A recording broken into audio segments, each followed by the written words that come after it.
Se podem passando.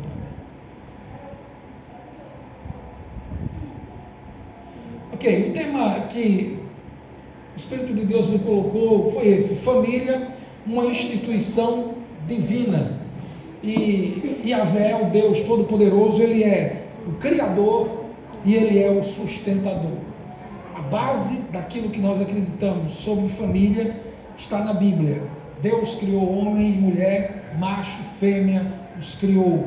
A partir dali, Deus estabeleceu a primeira família. E é esse modelo de família que nós cremos e acreditamos. Vamos ler essa lâmina aí. Quando Deus criou o homem à sua imagem e semelhança, para vivificar ele sem filho e necessidade de viver em família. Veja que desde a Gênesis, Deus, quando formou o homem, ele já tinha um projeto.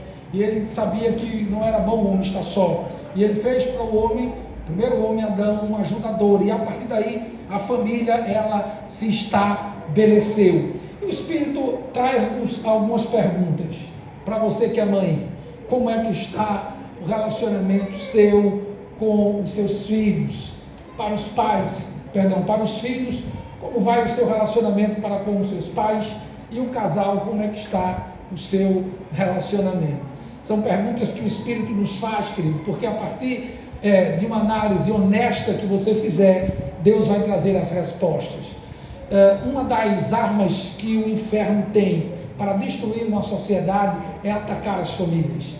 Se parte dessa sociedade hoje está em colapso, está precisando de uma restauração, é porque parte das famílias ainda não entenderam o propósito de Deus para elas. E vivem batendo cabeça, e vivem em um universo de crise, porque não encontraram em Deus as saídas. Então, se você fizer diante de Deus e se posicionar com respostas corretas, honestas, Deus vai trazer soluções. Se caso você que é mãe tem algum nível de conflito com seu filho, se você tem subtraído o diálogo, se você encontra dificuldades, nós somos pais de 2 adolescentes praticamente, e nós entendemos esse universo de conflito que um adolescente vive, e como pais, nós precisamos ser muito sábios na criação de nossos filhos. E essas perguntas que o Espírito está lhe fazendo, você que é pai, você que é marido, você que é filho, que você possa trazer respostas importantes diante de Deus. Vejamos alguns ensinos aqui. O primeiro ensino que o Espírito colocou no meu coração sobre essa família que é sustentada e criada por Deus é que precisamos, queridos, vencer as feridas que surgem no ambiente familiar. Mas que feridas são essas? Como é que elas surgem? Deus, ele é um Deus tremendo, ele é um Deus perfeito, e quando ele formou a família, ele já sabia que toda a família teria os seus desafios. Mas veja, essas feridas, muitas vezes elas surgem por conta de ausência de diálogo, por conta de padrões que muitas vezes é encontrado dentro do ambiente familiar.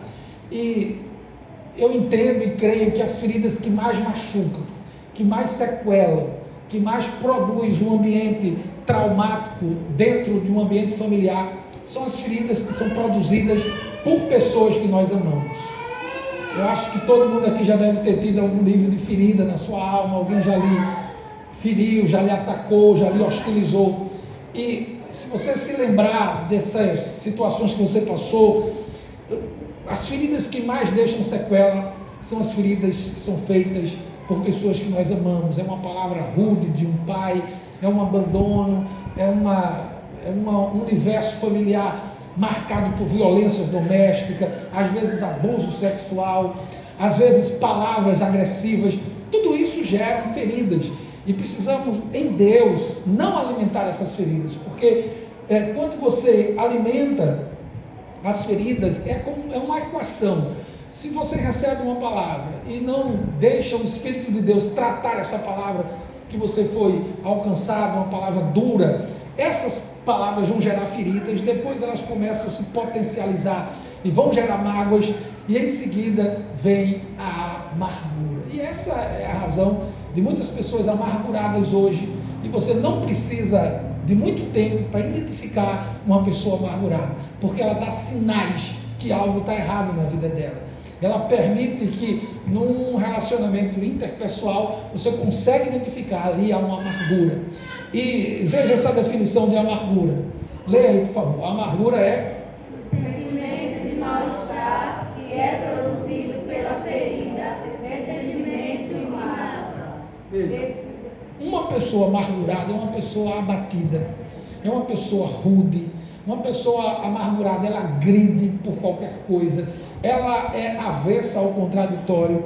Uma pessoa amargurada, ela não se deixa ser envolvida num ambiente harmônico, ela está sempre dando coiçada, ela é intolerante ao extremo.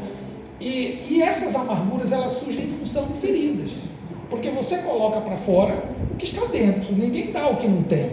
Eu acredito que você já deve ter tido o desprazer de ter um relacionamento ou conhecer alguém, às vezes no ambiente de trabalho, às vezes entre os vizinhos e até dentro de casa, você ter que conviver com uma pessoa assim, amargurada, não dada ao diálogo, ela é truculenta por natureza.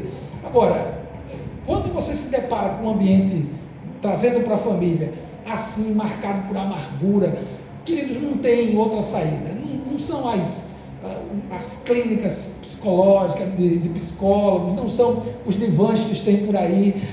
Nada tira do coração de uma pessoa ferida, nada produz cura na vida de uma pessoa a não ser Jesus Cristo.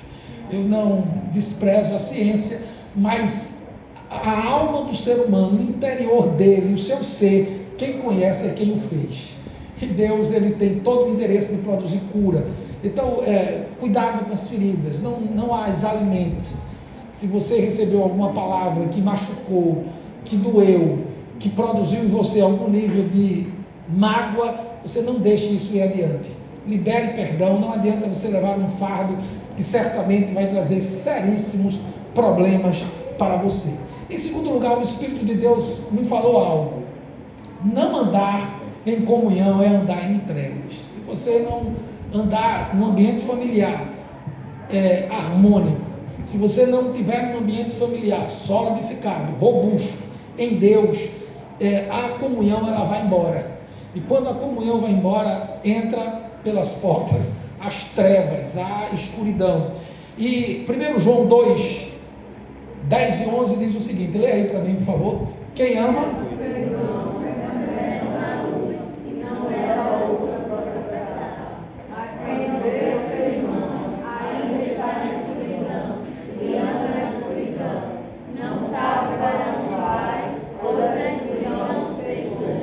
Veja, o perdão ele é a fonte, ele é o mecanismo que desata a alegria, a paz, a bonança. E quando você vive em brigas, em contendas, não perdoa, a comunhão também ela vai embora e o que entra são trevas. Eu sou filho de pais separados, papai ele faleceu, mas papai saiu de casa muito cedo.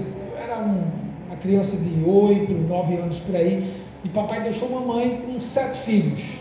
E foram dias de muitas dificuldades. Nós crescemos num ambiente de muita escassez, de uma ruptura familiar que gerou sequelas, gerou feridas. E aquilo prejudicou muito a criação, tanto a minha como a dos meus irmãos. Porque eu comecei a querer encontrar soluções e descobrir coisas, receber conselhos em ambientes errados. E logo cedo eu fui para o chamado mundão, e ali, queridos, você não encontra coisas boas, só tem trevas. Então eu cresci um adolescente ferido, um jovem revoltado, e se eu não tivesse tido um encontro com Jesus, o meu fim seria o que aconteceu com muitos colegas meus: envolvimento com drogas, com tráfico. Eu nasci ali em Olinda, próximo à praia, então era um ambiente de surfista, eu surfei durante muitos anos, mas eu cresci como um jovem totalmente revoltado por conta das feridas e sequelas no ambiente da minha casa.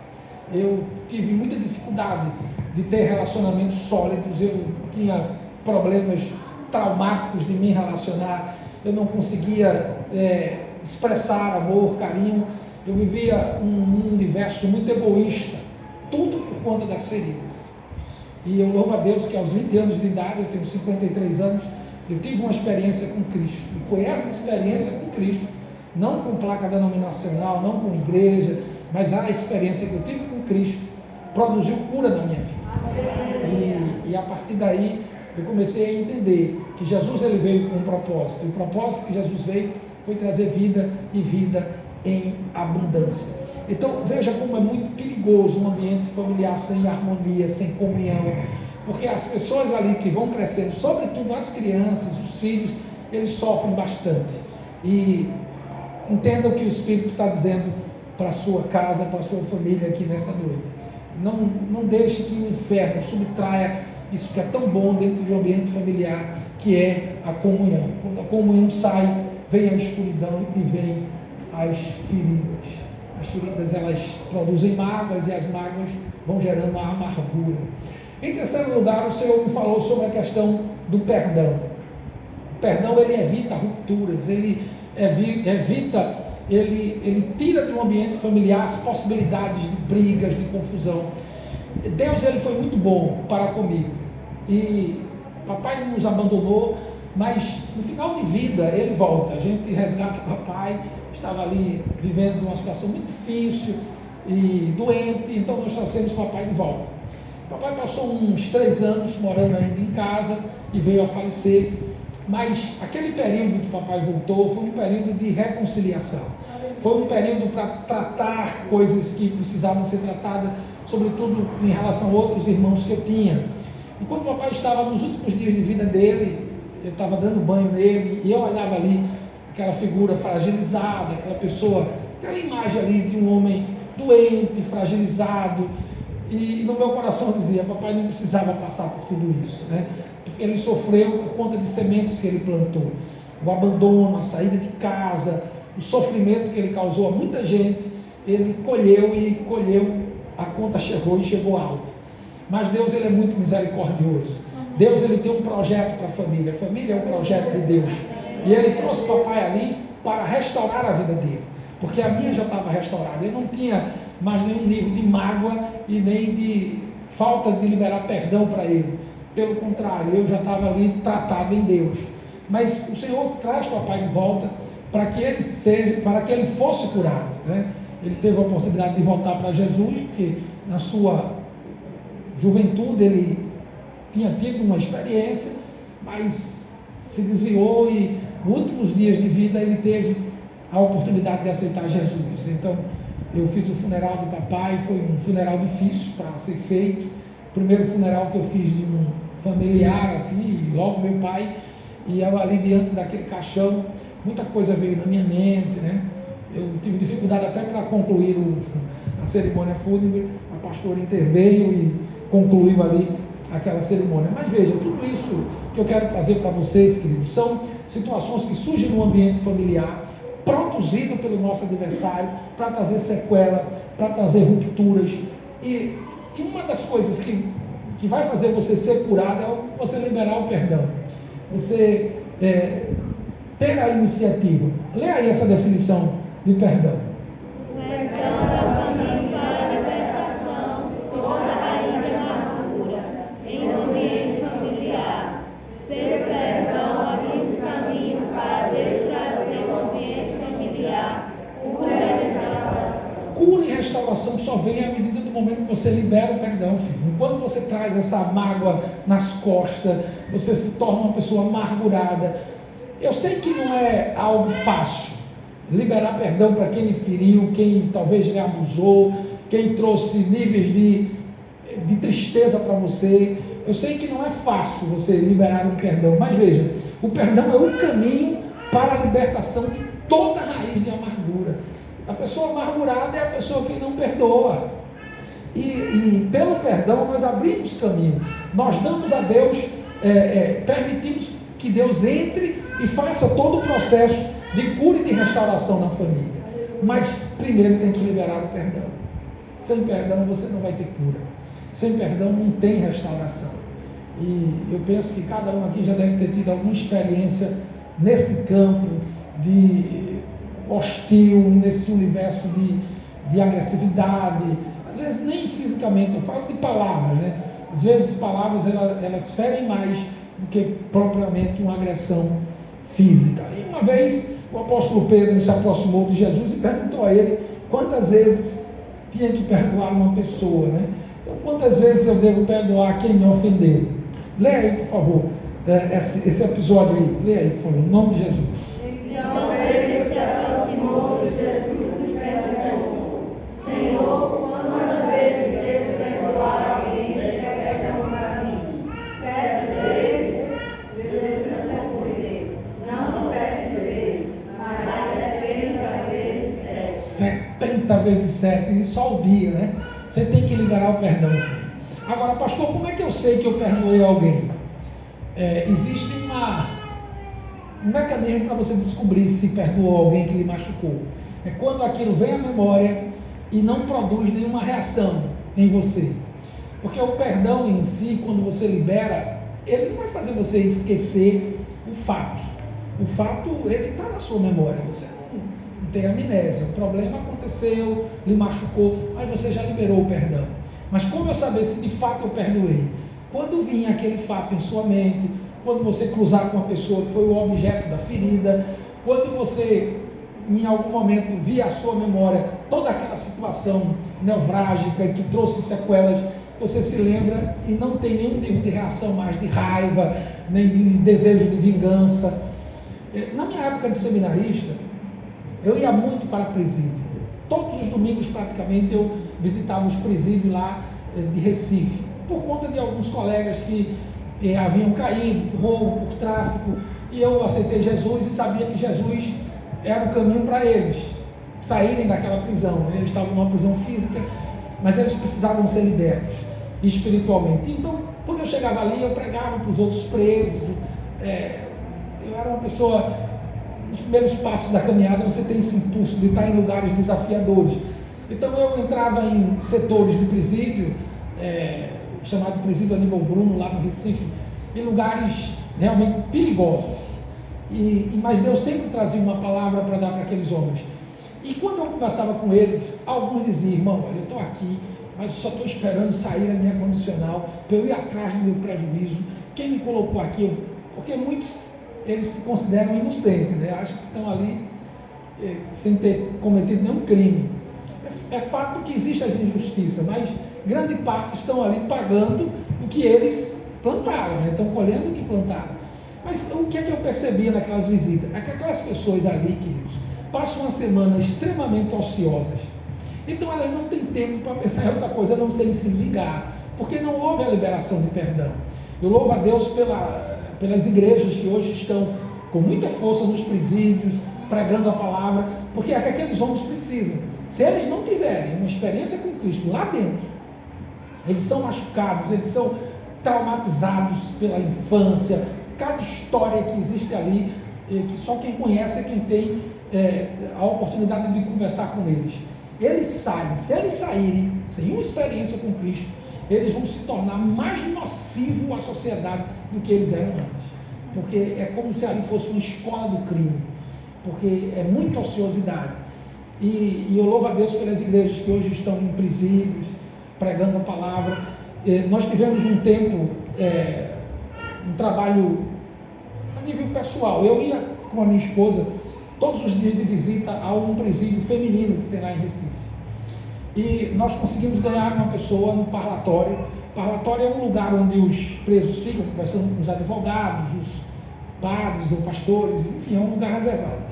E ali eu ia toda semana com a minha esposa pregar para uma mãe de um membro da igreja que tinha caído por tráfico, uma prisão totalmente ilegal, a droga não estava com ela, a droga era de um camarada que ela andava, enfim, uma prisão totalmente ilegal. Mas Deus tem os seus planos, às vezes Ele permite certas situações na sua economia divina para que as pessoas tenham as suas experiências. E aquela mulher ficou presa ali e nós íamos toda semana pregar para ela. E isso já faz algum tempo e até hoje ela é membro lá da igreja, né? Foi ganha lá no parlatório pregando a palavra. Se ela não fosse alcançada por Jesus, provavelmente ela sairia dali, como de fato saiu, e voltaria às mesmas práticas, talvez mais revoltada do que entrou. Enfim, por isso que é Jesus Cristo que transforma. não tem outra saída. Se você não liberar o perdão, se você não tiver uma experiência com Cristo, ao ponto de entender essa necessidade de perdoar quem lhe ofendeu, você vai carregar um fardo eternamente. Eu sei que você pode dizer, mas pastor, você não sabe o que aconteceu comigo, você não sabe o nível de ferida que foi produzida no meu ser, por conta talvez de um abuso sexual. Talvez você cresceu num ambiente familiar de muita violência doméstica, talvez de carência econômica, e todo esse cenário ele gera realmente feridas profundas. Mas Deus nos traz aqui hoje para que você entenda, você não tem outra alternativa. A única alternativa que Deus lhe dá é você liberar o perdão, para que você tire esse fardo das suas costas. Então, veja essa definição aqui, uma outra definição de perdoar. Leia ali, por favor. Perdoar é o quê? Deixar livre, soltar, liberar. É não levar o mal causado por cancelar a ferida. É agir como se nunca houvesse acontecido. Veja, queridos, é você deixar livre, é você saltar esse fardo. Veja, perdoar é não levar em conta o mal causado. Perdoar é não reter mágoa ou a ferida. É você agir como se o incidente não tivesse acontecido. Isso é perdão. Qualquer coisa diferente disso aí é tudo menos perdão. Então, eu sei que no ambiente de uma sociedade que nós vivemos, as confusões às vezes são inevitáveis. Até mesmo no ambiente de uma igreja local. Muitas pessoas elas são feridas e precisa liberar perdão, filho. Senão Deus não vai lhe usar. Porque Deus é um Deus lindo. Ele coloca um bocado de gente no mesmo lugar para ter comunhão. E pessoas de educação diferente, caráter diferente, personalidade diferente, temperamentos diferentes. E vão ter que viver todo mundo juntinho em comunhão. Veja, se o Espírito Santo não intervir, meu filho, o milagre não acontece, né? Então você sabe que tem desafios aqui dentro de uma igreja local. E todas as igrejas têm desafios, né? E Deus nos deu um privilégio lá em Pernambuco, que nós pastoreamos 2 igrejas na capital e uma igreja no interior, que fica a 65 quilômetros de Recife. E as pessoas do interior, ela tem um padrão, né, diferente, ela tem uma personalidade mais diferente do que as pessoas da capitais. Os valores são outros, né? O ambiente que eles nascem, enfim. Mas isso tudo é uma escola para mim e para minha esposa, né? Porque você começa a entender mais as pessoas quando você convive com elas. O contraditório, você saber lidar com o diferente, você saber lidar com pessoas que também pensam diferente de vocês. Isso é muito bom para o seu crescimento, né? Então, libere o perdão e seja uma pessoa livre, né? Não permita que você viva acorrentado por essas situações. Leia aí Mateus 6, 15, 14 e 15. É na Bíblia que você vai encontrar as diretrizes. Leia lá bem forte. Pois se perdoar as ofensas uns dos outros, o Pai Celestial também lhes perdoará.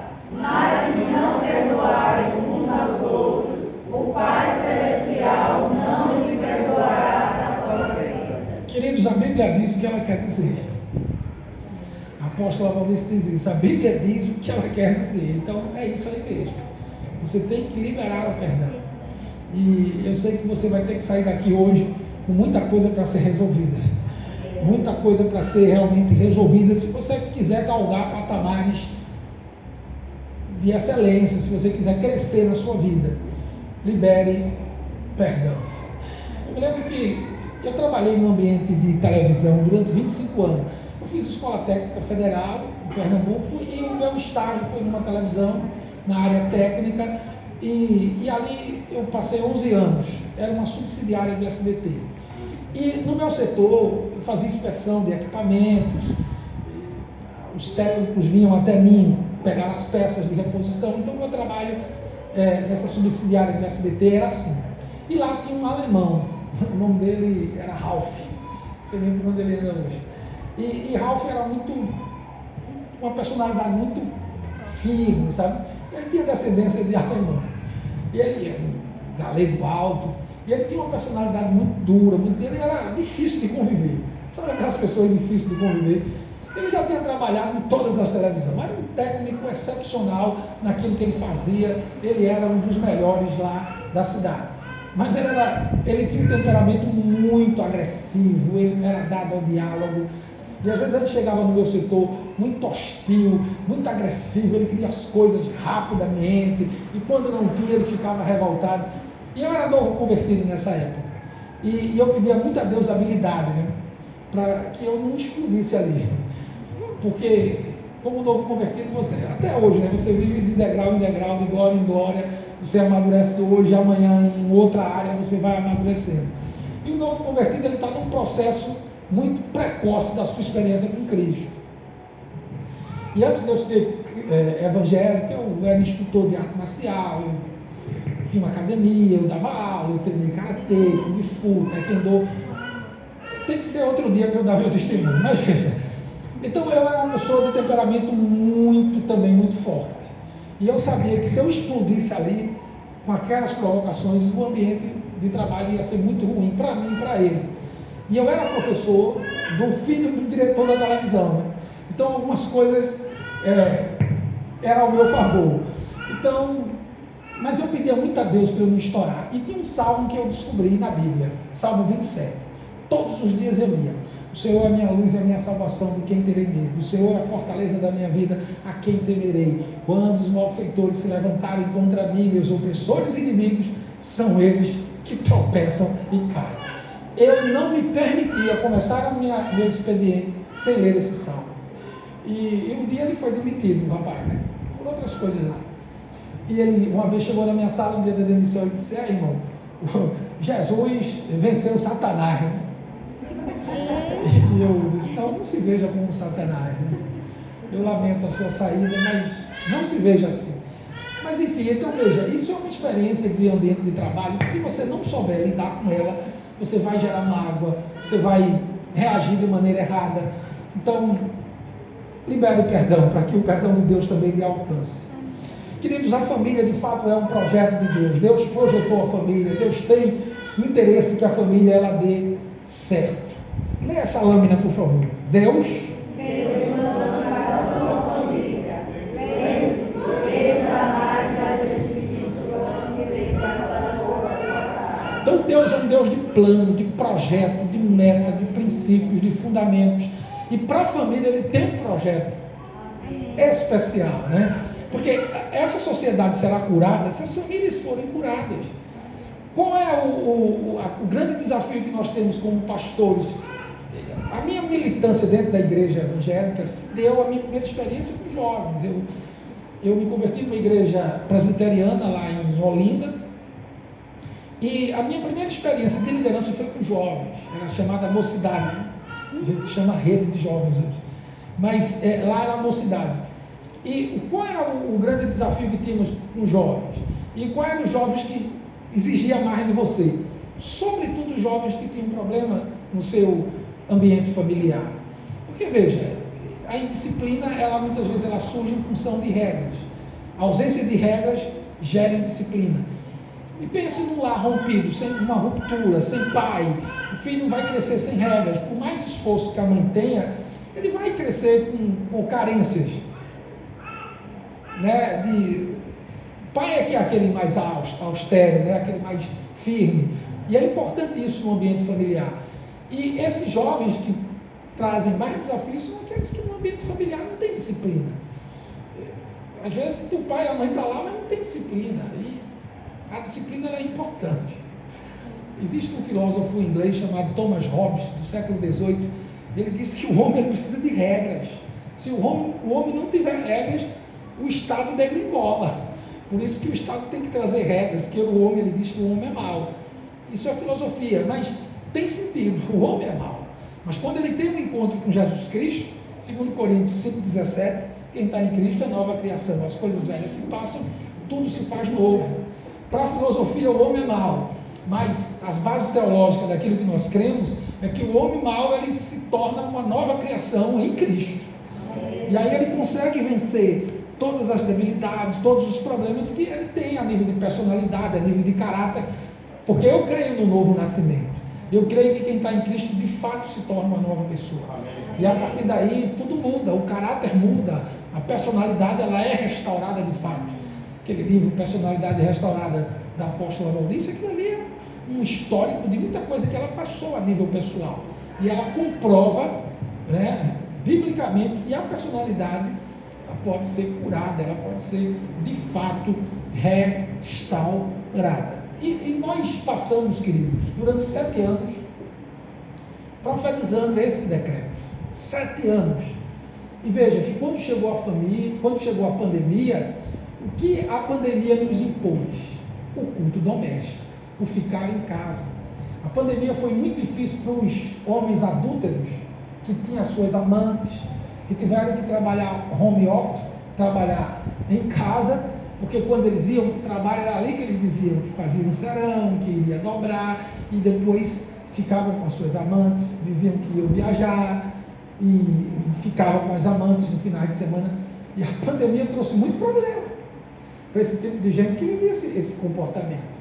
E há registro de muita violência doméstica, esses lockdown que aconteceu, foi muito difícil. Mas, por outro lado, as famílias cristãs, os lavados e remidos no sangue do Cordeiro, tiveram que desenvolver o seu culto doméstico, sentar à mesa, ter o seu momento com Deus. Então, a pandemia, ela produziu esse efeito no ambiente familiar. E esses 7 anos que nós passamos proclamando esse decreto, né, ouve Israel, Yahvé, nosso Deus, Yahvé é um, isso aqui é o que os hebreus aprendem desde pequenininho. O menino hebreu, ele não cresce dizendo mamãe, papai, dudu, dadá, essas coisas não. Ele já cresce entendendo Yahvé é um, Yahvé é Deus. Porque é a mãe balançando e dizendo a ele, ó, Yahvé é um, viu? Logo vindo aí, e às vezes até antes, né? Ela passa a mão na barriga, ó, Yahvé é um Deus, só existe um Deus. Nós não adoramos outro Deus. E esse decreto ele veio, querido, não só para trazer o ensino propriamente dito. Esse decreto aí, ele aponta o caminho. Aponta o caminho. E a apóstola, ela desafiava-nos, sobretudo nessa época, termos cultos domésticos. Queridos, uma casa que não tem um culto doméstico, ela está brincando com perigo. Agora, qual é a plataforma de uma programação de um culto doméstico? Não é essa de um culto aqui no domingo. É algo mais informal, mas sem perder a santidade e a solenidade, né? Mesmo sendo um ambiente informal, mas é um ambiente solene, onde se lê Bíblia, onde se ora um pelos outros, e aí você vai tendo o hábito do culto doméstico. Para quê? Para você levantar aquilo que a pastora, minha esposa, pregou ontem lá em Propriar, levantar os muros de proteção. Os muros de proteção no ambiente familiar não vêm pelo título que você tem na igreja, não vem pelo seu tempo dentro de uma igreja local. Os muros eles são levantados à medida que você produz iniciativas para esses muros se levantarem. E um dos mecanismos é o culto doméstico. Tem que ter culto doméstico. Se não tiver, agora, eu sei que temos desafios nessa sociedade moderna. A mãe sai logo cedo de manhã para trabalhar junto com o pai. Criança muitas vezes fica numa creche ou fica com algum parente. Como ter um culto doméstico num ambiente assim? Aí, filho, você vai ter que remir o tempo, porque os dias são maus. Você vai ter que usar os finais de semana, você vai ter que usar as suas férias e usá-la de maneira correta. Você vai ter que pegar aqueles momentos que você tem, dos poucos, para sentar à mesa. Esse negócio de comer em sofá, comer em frente do computador, isso é uma plataforma maligna para dissolver família, para destruir a harmonia. Você vê que a mesa, o tamanho da mesa que é feita, aquelas cadeiras, aquilo ali é para ficar olhando um olho no olho. Eu não abro mão de almoçar com a minha família, eu não abro mão de um café da manhã, todo mundo à mesa. Meu filho, ele estuda de tempo integral, ele sai 6h40, mas todos os dias eu me levanto. Fazer o café de todos, né? Essa é a minha rotina de manhã, me levanto todos os dias para fazer o café. Todo mundo que se levanta em casa, o café já está na mesa. Mas como ele sai primeiro, né, eu faço questão de me sentar com ele, orar, comer com ele, e em seguida ele sai. Porque eu sei da importância desse negócio. O ambiente familiar robusto, blindado, é um ambiente que vai resistir aos ataques do inferno. Porque quem é pai aqui de filhos adolescentes sabe, né? Os conflitos que tem fora. Meu filho hoje ele passa mais tempo fora de casa do que em casa, né? Ele passa 8 horas no colégio, né? Então é muito tempo, com muitas informações e às vezes não muito saudáveis. Então o pouco tempo que temos com eles, e a menina também vai para a faculdade e às vezes só vem no final do dia, a gente precisa estar fazendo isso aqui, ó, ensinando, apontando o caminho, porque o ensino não é só narrativa, o ensino é prático. E graças a Deus temos tido sucesso nessa criação, nesses moldes aqui, né? Minha filha, ela se pactuou com Deus aos 12 anos de idade. Fizemos um pacto no que concerne aos seus relacionamentos, né? Que ela pretende ter. Mas aos 12 anos a gente levou ela para um restaurante, né? Toda a família, fizemos ali um tempo com a família e nos pactuamos. Ela se pactuou com Deus naquele almoço. Foi um jantar, foi um jantar. E ali o pacto era sustentado em alguns pilares. Primeiro, não se relacionar com ninguém fora da corte. Não sei se vocês já ouviram falar nisso. O relacionamento da corte é um relacionamento sem contato físico. Não tem contato físico. É um relacionamento cortejando um ao outro. E o primeiro pacto é isso: não se relacionar fora das bases da corte. E não se relacionar com ninguém que não comungue com a nossa fé. Porque é bíblico. Ela não poderia nem sonhar nisso. Porque isso dá problema. O outro pilar, tudo aquilo que ela sentir, tudo aquilo que for a nível de projeto, ela ter um relacionamento franco conosco. E o quarto pilar era não se relacionar antes dos 18 anos. Não se relacionar antes dos 18, e se viesse se relacionar nas bases da corte, com a mesma fé, e ter um diálogo muito transparente nessa área com os pais. E ali fizemos um jantar, ela recebeu um anel, né? Um anel de compromisso dos pais. E hoje ela tem 19 anos, e graças a Deus ela não tem essa inclinação, nunca se relacionou com ninguém, está esperando em Deus, e tem sido uma bênção. Tem ministério nas 3 igrejas que nós pastoreamos. Ontem mesmo eles estavam no café da manhã com os adolescentes, à noite, rede de adolescentes, os 2 são auxiliares da rede lá. Enfim, está funcionando os princípios bíblicos na vida dele. Então, é assim que a gente entende que tem que ser um relacionamento na família. Agora, existe disciplina, né? Você tem que honrar mais a Deus do que seus filhos. O grande problema de Eli, você conhece a história do sacerdote, ele foi reprovado por Deus, porque honrava mais os filhos do que o próprio Deus. Honrar mais os filhos, sabe o que é? É você não dar disciplina. É você esquecer as disciplinas. Tem que ter disciplina, filho.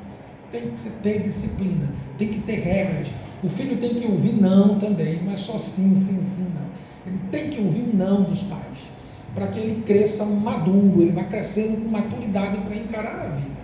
Então, esse ambiente familiar em Cristo é a proposta de Deus para nós. Não tem outra saída. Então, esse tempo foi um tempo bom, né? Agora, note, não é só apontar o caminho, mas ensinar o caminho. Isso nos fala de relacionamento, por isso sentar à mesa é importante, o ouvir, né? Veja, esse ambiente da internet, ele veio para trazer alguns benefícios, mas também ele trouxe muitos malefícios, porque a internet ela aproxima quem está longe. Em tempo real você entra aqui e fala com quem está lá na Oceania, lá na Austrália. Em tempo real você pode falar com alguém que está lá no Japão. Então a internet ela encurtou quem está longe, encurtou o espaço, né? Aproximou quem está longe, mas ela distanciou quem está perto. Porque as pessoas chegam em casa, se trancam no quarto. Quarto não é lugar para ter televisão. Bota uma televisão no quarto. Se você tem televisão no quarto, tire. Porque não é bom. Não é muito inteligente, né? Ali você perde muito tempo. A televisão é uma bênção também se você souber usá-la. A internet é uma bênção se você também souber usá-la. Mas se você não souber usá-la, se não tiver disciplina, se não tiver cuidado, vai se tornar uma tragédia no ambiente familiar. Eu não estou satanizando aqui a internet, nem televisão. Só quero lhe dizer que precisa ser usado com muito cuidado. Em quarto lugar, queridos, o Espírito me falou que para não haver essas rupturas, o papel de cada um no ambiente da família tem que ser claro. Pastor, qual é o meu papel na minha casa? A Bíblia diz. A Bíblia tem resposta para tudo. Agora, você só vai descobrir isso se ler Bíblia. Tem que ler Bíblia. Se não ler Bíblia, como é que você vai usar a arma se você não for treinado nela, né? Por exemplo, se me der um fuzil AK-47 ou um AR-15, eu não sei nem se me der para travado, eu não sei nem destravar. Vai vir um bocado de inimigo em minha direção, eu vou estar com uma arma automática carregada, mas não sei usar, porque eu não fui treinado para isso.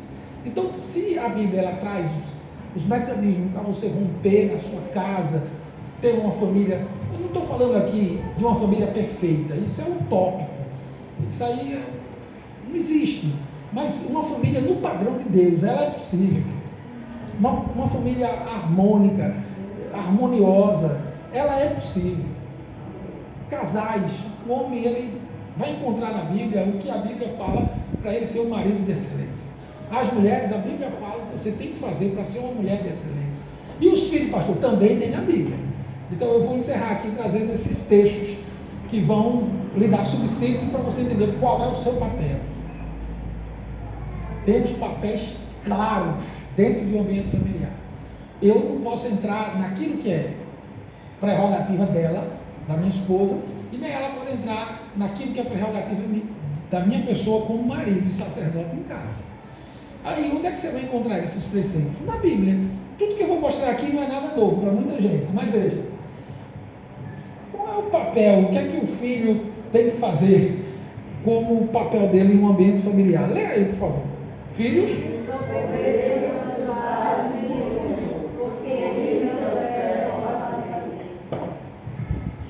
Prossiga. Perdão. Vamos lá. Honra seu pai e sua mãe. Esse é o primeiro mandamento com promessa. Então veja, o texto ainda prossegue no versículo 3. Se você honrar pai e mãe, tudo irá bem e terá vida longa. Eu não vou querer trazer aqui um ensino de dizer que os jovens que morrem precocemente no momento mais do ápice, do apogeu, do ponto forte da sua vida, que é a juventude ali. Não vou dizer que os jovens que morrem é porque desobedeceram os pais, mas eu não posso desprezar isso aí não. Eu não posso não considerar o que a Bíblia está dizendo, que ela diz o que ela quer dizer.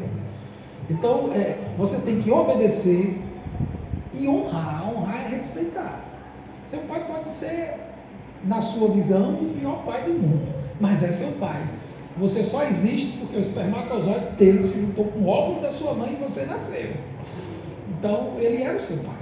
Ah, mas pai é aquele que cria, não é aquele que forma. Olha, eu não sei qual é a sua definição de pai, mas a Bíblia manda você honrar o seu pai, você gostando dele ou não. Ele tendo lhe abandonado, lhe abusado, agredido, não importa, você tem que honrá-lo, porque a Bíblia manda isso. Agora honrá-lo no Senhor, né? Então, e Deus vai trazer a oportunidade de você fazer isso, perdoá-lo e ter que obedecer. Existe um fato lá em Recife que sempre que eu me deparo com essas situações eu me lembro. Em Recife, não sei se já chegou aqui as notícias, existe um litoral lá de Recife que tem muito ataque de tubarão, as praias são perigosas. Entrou em determinado nível e em determinado horário, você vai ser atacado certamente. E o surfista, ele foi surfar naquele dia, e ele ouviu da mãe, não vá surfar, está tendo muitos ataques. E ele desobedeceu e foi. Ele não obedeceu o pai. E ele foi atacado por um tubarão, ficou sequelado, ele perdeu uma perna direita, e ele na entrevista ele disse, minha mãe tinha dito para eu não ir surfar, e eu desobedeci. Ele, se estiver vivo até hoje, ele é sequelado por uma desobediência. Então tem muitos filhos que hoje estão aí passando seríssimos problemas, não viram o pai. Às vezes é um relacionamento que ele entra, ele briga com todo mundo por causa daquele relacionamento. O pai, olha, você não pode desprezar a experiência que o tempo produz. Não despreze. Você pode ser muito catedrático do ponto de vista pedagógico, do ponto de vista teológico, mas existe uma experiência que a vida produz, é o tempo. E você não pode desprezar isso dos seus pais. Tem que considerar isso. E honrá-lo e obedecer. E qual é a condição? Obedecer no Senhor. Qual é a condição para honrá-los? Esse negócio de dia de pai, dia de mãe, isso é uma invencionice desse mundo moderno. Dia de pai, dia de mãe é todo dia. Todo dia, dia de pai e de mãe. Ok, temos um dia para a gente leva a mãe uma vez no ano para almoçar, vai visitá-la uma vez no ano, só dá presente uma vez no ano. Você precisa rever esse conceito de filho que você tem e de honra, porque dia de mãe e dia de pai é todo dia. Então obedeça e honre seus pais, viu, filho? Os filhos que estão aqui, mas eu já casei. Mas você tem mãe, tem que honrá-la. Minha mãe ela fez 88 anos agora em abril. Estive lá, fiz um culto, profetizei para ela, enfim, está lúcida, caminhando. Mas veja, 88 anos, tem muita experiência de vida. Então, você tem que considerar aquilo que seus pais têm, né, para lhe passar. Agora, os pais para com os filhos. O que é que a Bíblia diz? É muito claro, veja aqui, leia aí Efésios 6:4. Leia lá. Para tratem seus filhos de modo eficaz, eduquem para disciplina, veja, não trate os seus filhos com ira, não provoque a ira dos seus filhos. Quando é que você provoca a ira dos filhos? Quando você não o educa de maneira correta. Só cobra, só estabelece metas para ele cumprir. Isso tudo é ruim de um relacionamento de um pai para com o filho. Você tem que ceder também algumas coisas, outras coisas você não cede, mas isso é a habilidade que o Espírito vai lhe dar, para você não provocar a ira no seu filho. Tem filhos que não falam com os pais, são totalmente, eles vivem às margens do relacionamento com seus pais, porque feridas, mágoas, enfim, e às vezes até produzido pelos pais que não sabem criar, né? Agora, vamos lá, está chegando aí as esposas. A esposa procura o marido, né? O que é que ela tem que fazer? Lê aí, mulheres.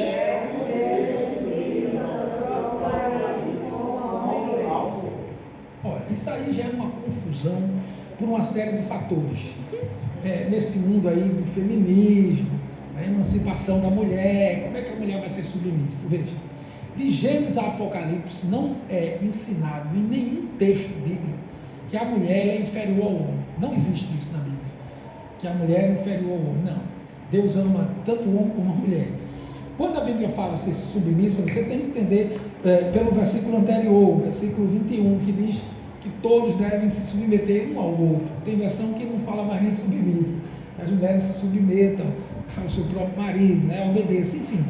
Então, isso é um princípio que precisa ser seguido. Você gostando ou não, mas está na Bíblia. E a Bíblia diz o que ela quer dizer. Não fuja disso não. Deixa eu ver aqui. Esse texto.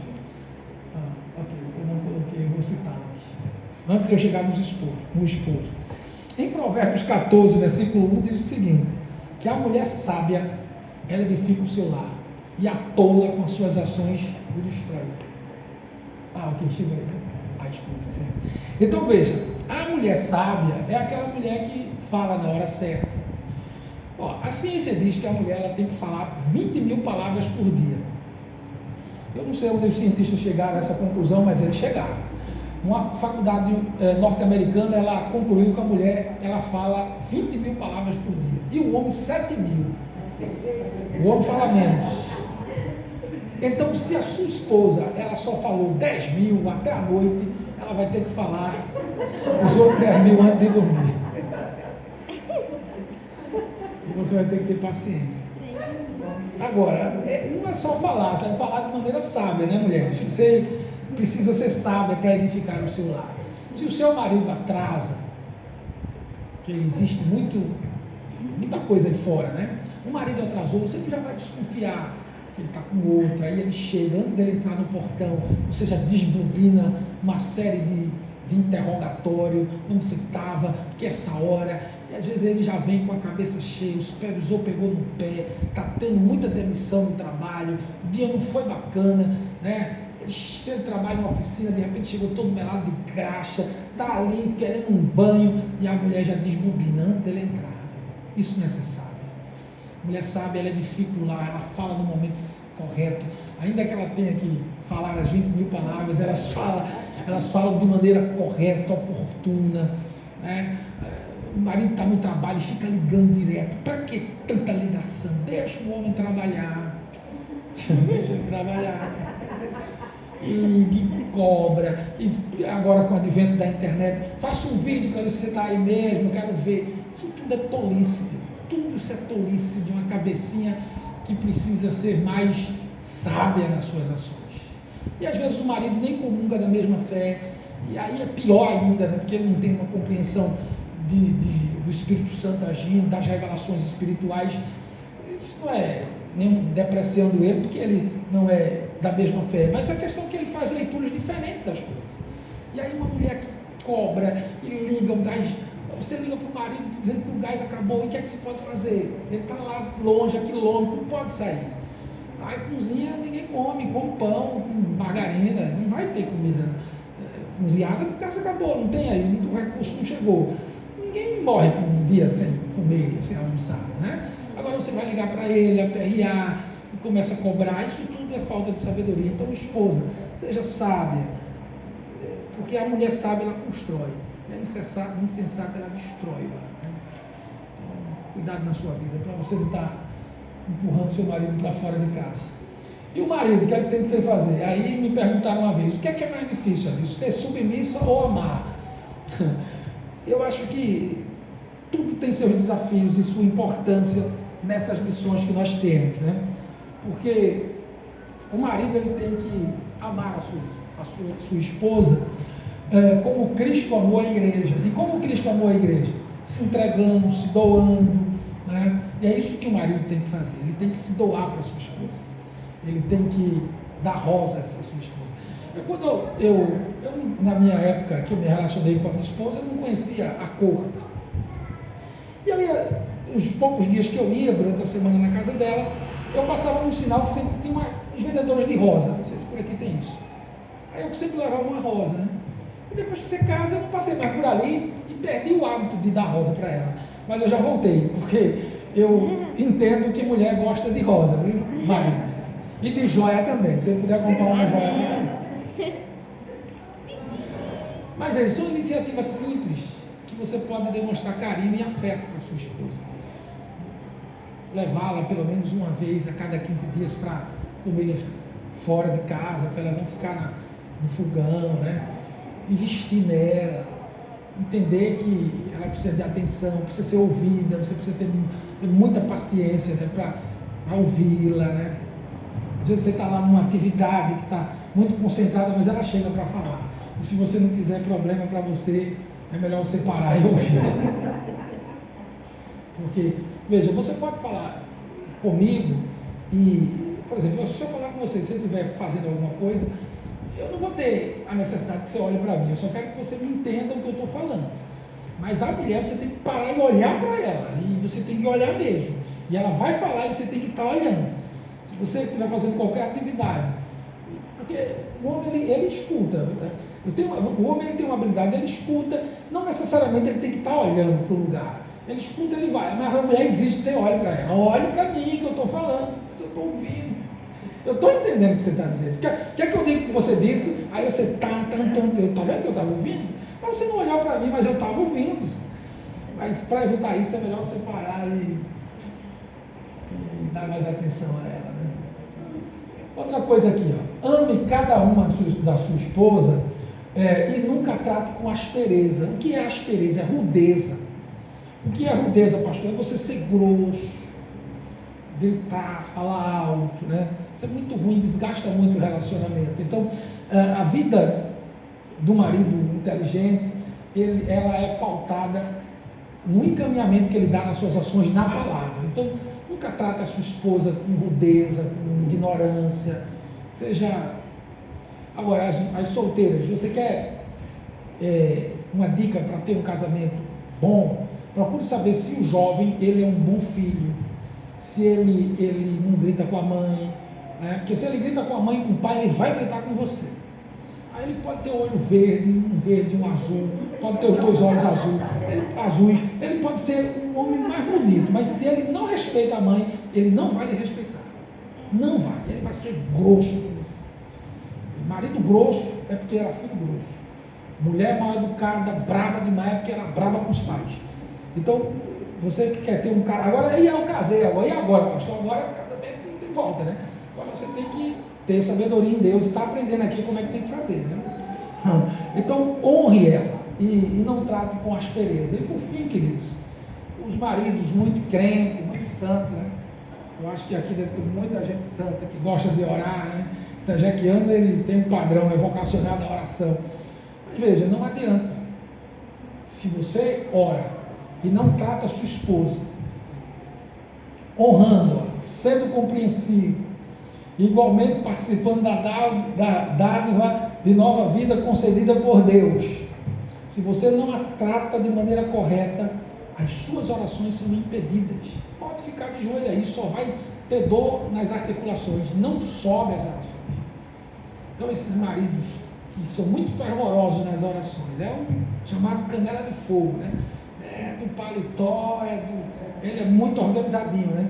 Se ele não trata a mulher em casa, as suas orações, é o que mais a gente vê dentro do ambiente da igreja, né? Gente muito polida com seus cargos, muito crente dentro dos templos, mas em casa são pessoas horrorosas, tóxicas, difíceis de lidar, agressivas, rude, verdadeiro Rottweiler. Ele rosna. Aí chega no culto, tá aqui, levanta a mão, é uma bênção, a mulher que sabe. Quem sabe quem é bênção é a mulher em casa. E os filhos também. Sabe se a mãe e o pai de fato é uma bênção. No convívio em casa. Então, se você não trata a esposa bem, vamos parar de orar, que não está adiantando de nada. Não vai funcionar as orações. Só funciona se você tratar as mulheres. Veja como isso é um ensino importante. O marido que não trata a esposa bem, pode orar aí 3 horas. Não vai adiantar nada, perdendo tempo. Não trata a mulher bem, só trata ela com aspereza. Amém, queridos? Fiquem em pé para orar por você. Para que o seu ambiente familiar seja um céu, né? Ontem estava cantando, faça do meu lar, Senhor, um lugar de harmonia, um pedacinho do céu. É só obedecer esse princípio. Agora sempre vai ter os desafios. Sempre vai ter o dia que alguém vai estar mal-humorado. Ou melhor, o humor não vai estar lá em cima, né? Mal-humorado nem digo tanto, mas não está muito para brincadeira, talvez. Aquelas variações hormonais que as mulheres têm todo mês. Tem homem que não tem variação hormonal, mas também só vive aborrecido e chateado. Mas enfim, vá para o altar, filho, e você vai obter cura. Amém? Eu sei que vocês são muito bem ensinados, são muito bem orientados, mas fica aí com esses ensinos. Depois você pode pegar esses PowerPoints aí e se expor a eles. Deixa eu fazer uma oração por vocês, em nome de Jesus. Pai, obrigado por esta palavra, que em nome de Jesus venhamos entender qual é o padrão que tu queres para nós como família. Eu oro por cada marido, eu oro por cada esposa que está aqui, eu oro pelos filhos, eu oro por cada família que está aqui representada nessa noite. Que em nome de Jesus, Senhor, uma bênção poderosa venha nesse dia.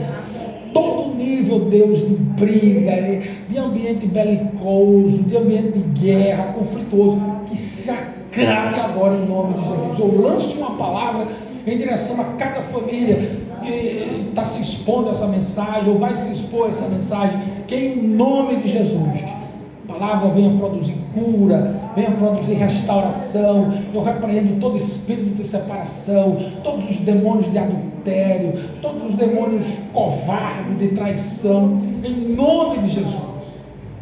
Eu profetizo cura, sara, Senhor, os ambientes familiares aqui nesta noite, em nome de Jesus, em nome de Jesus.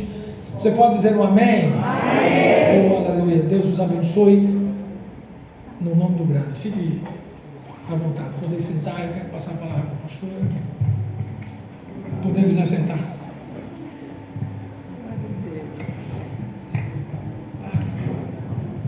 Aleluia, glória a Jesus, né? O Senhor é o Deus da família. Por isso que é a cura e a provisão, né? Nós louvamos ao Senhor por essa oportunidade que tivemos como igreja e passamos esses 21 dias orando, né, jejuando pelas nossas famílias, né? Pela sua família.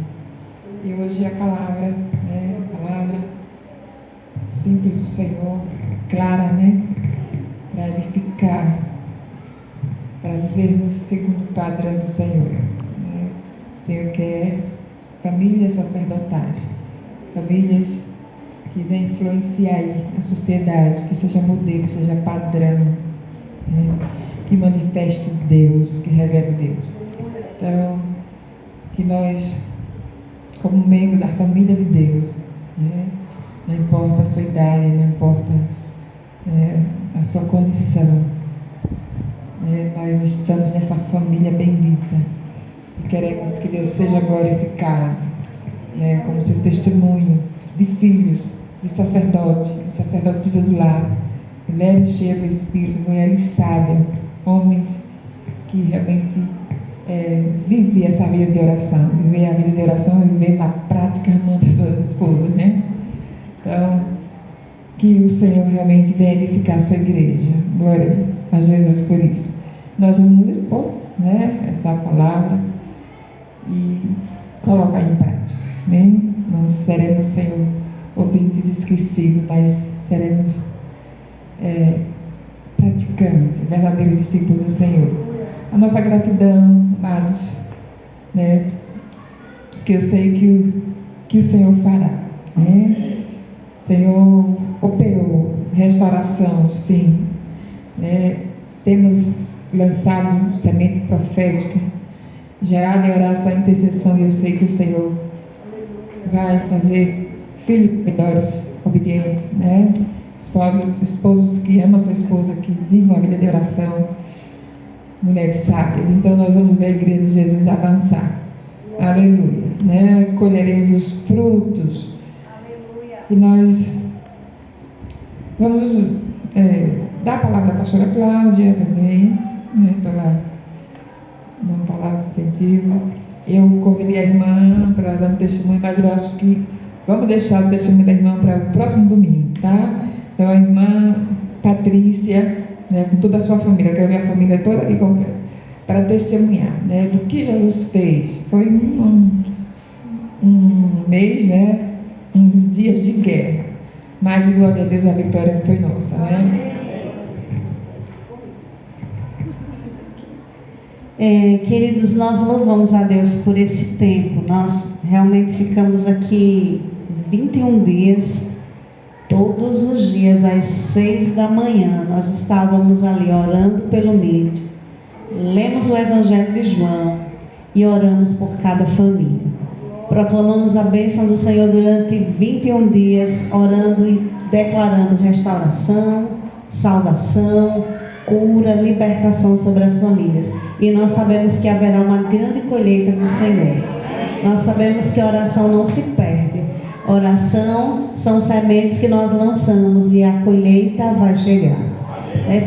Foram dias, como disse a pastora Ivonete, foram dias de muitas guerras, uma guerra intensificada.